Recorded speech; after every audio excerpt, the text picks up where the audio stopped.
Agréable occasion donc pour le président Faure Gnassingbé qui écrit en substance: je voudrais en cette circonstance mémorable souhaiter à vous-même et à votre famille mes vœux ardents de santé et de bonheur ainsi que ceux de paix et de prospérité continue au peuple pakistanais. Je me réjouis par ailleurs de l'excellence des liens d'amitié et de coopération qui existent entre nos deux pays et réaffirme ma disponibilité à œuvrer de concert avec vous à leur consolidation, à leur diversification pour le bonheur de nos populations respectives. Voilà ce qu'écrit en substance le président Faure Gnassingbé à son homologue pakistanais.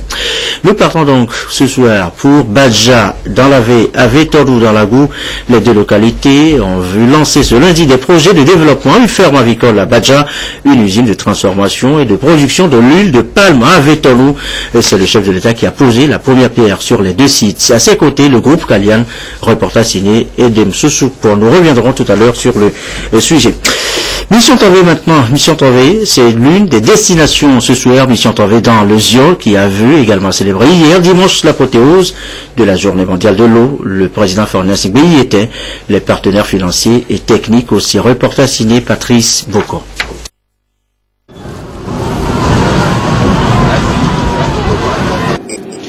C'est à Mission Tové que l'apothéose de la journée mondiale de l'eau a été célébrée en présence du chef de l'État avec le soutien des partenaires techniques et financiers du Togo. Une présence effective eu égard à l'importance que le président de la République, Faure Gnassingbé, accorde aux besoins vitaux des populations. Une preuve de son attachement au développement du secteur eau et assainissement.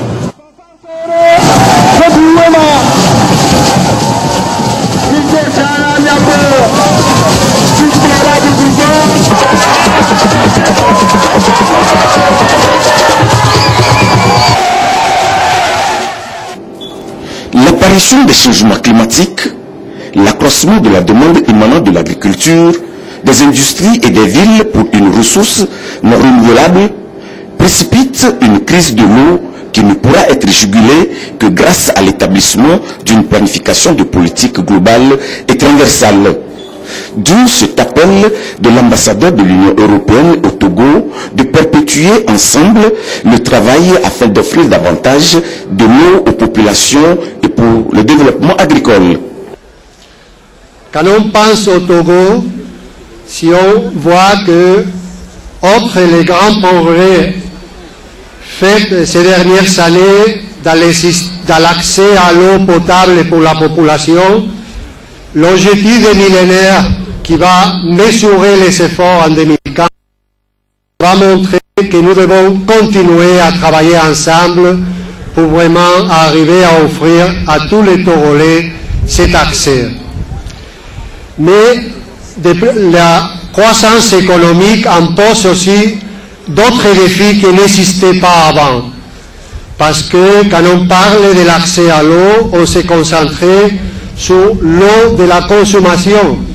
Mais maintenant, il y a aussi l'eau agricole. Après avoir livré le message du secrétaire général de l'ONU qui insiste sur la nécessité pour les États à mettre tout en œuvre pour accroître les investissements dans la production et la fourniture de l'eau, le ministre en charge de l'eau a fait ressortir que le secteur de l'eau reste une priorité pour le gouvernement et le thème eau et développement durable illustre bien l'engagement de l'État. Parmi les projets d'envergure figurent une bonne place, les aménagements hydro-agricoles et la réhabilitation des anciens périmètres irrigués qui sont de véritables projets intégrés qui incluent l'éducation, la santé, l'assainissement, les infrastructures routières, l'accès à l'eau potable, l'électricité, etc. Afin de toucher les réalités du doigt sur le terrain, le président de la République a visité la rizière de la vallée du Zion. A signalé également cette rencontre à la primature ce lundi face au chef du gouvernement ce matin, les infirmiers d'État. Les discussions ont tourné autour de leurs conditions de vie et de travail. Apollinaire Katanga pour les précisions. Ils deviennent désormais des fonctionnaires. Il s'agit ici des infirmiers d'État pris en compte par le budget autonome du CHU Sylvanus Olympio.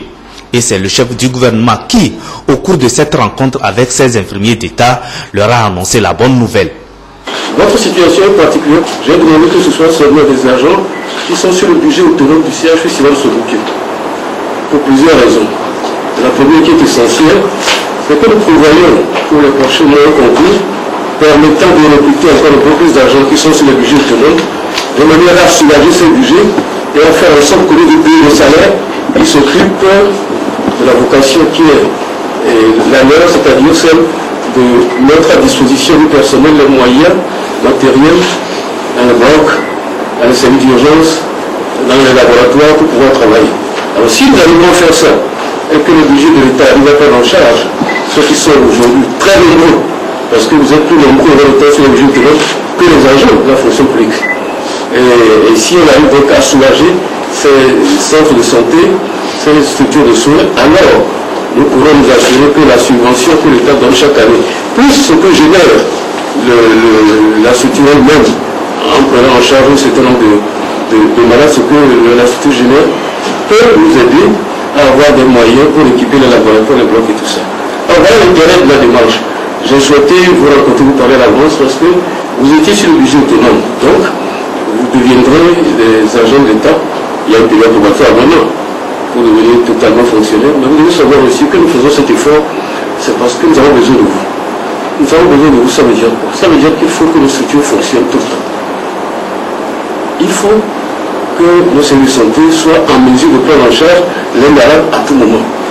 Il faut aussi que nous mettions les conditions, en ce qui concerne les conditions de travail et les conditions de vie, pour que les agents puissent être à l'aise pour faire ce travail. Mais il faut de la volonté de la part des agents. Il faut aussi de la responsabilité. Je souhaite que nous ayons ce genre de contrat entre nous.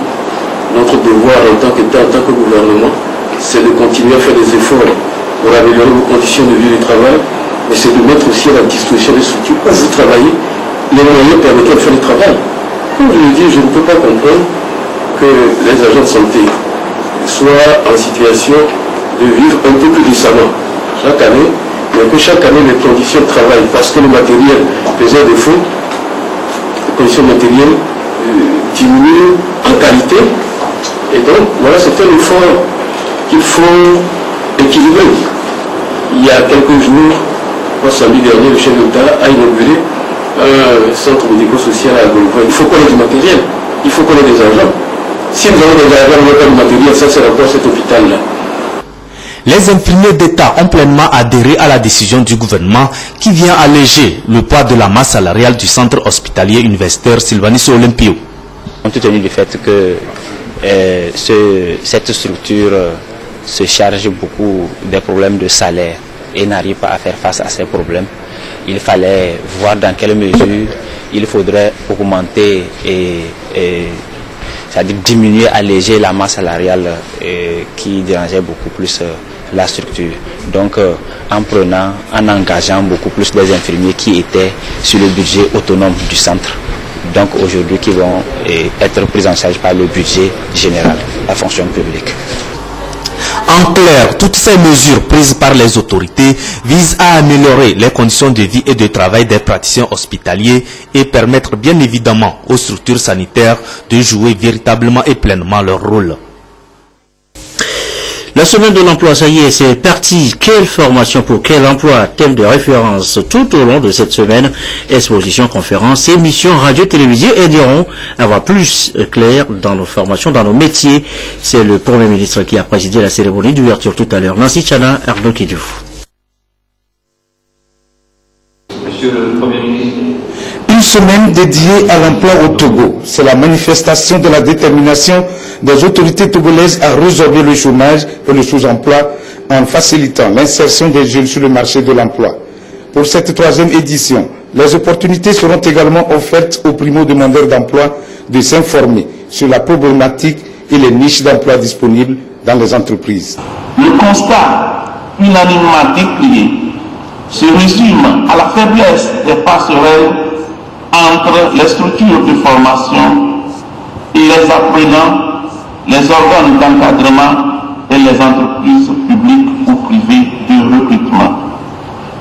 La conséquence de ce déficit de communication entre les différents chaînons de l'emploi se traduit notamment par un dysfonctionnement du contenu de l'offre de formation le gouvernement ne cesse de multiplier les différentes initiatives pour vous offrir des opportunités pour votre insertion socio-professionnelle. Que ce soit aide, le Pouvonac ou tous ces programmes et projets qui facilitent l'accès à des microcrédits ou alors qui renforcent votre employabilité à travers les différentes formations en entrepreneuriat ou autres, c'est justement pour vous donner la possibilité de vous prendre en charge. Au regard des succès enregistrés par les éditions précédentes, le PNUD a renouvelé son engagement à accompagner le Togo pour relever les défis de l'emploi des jeunes.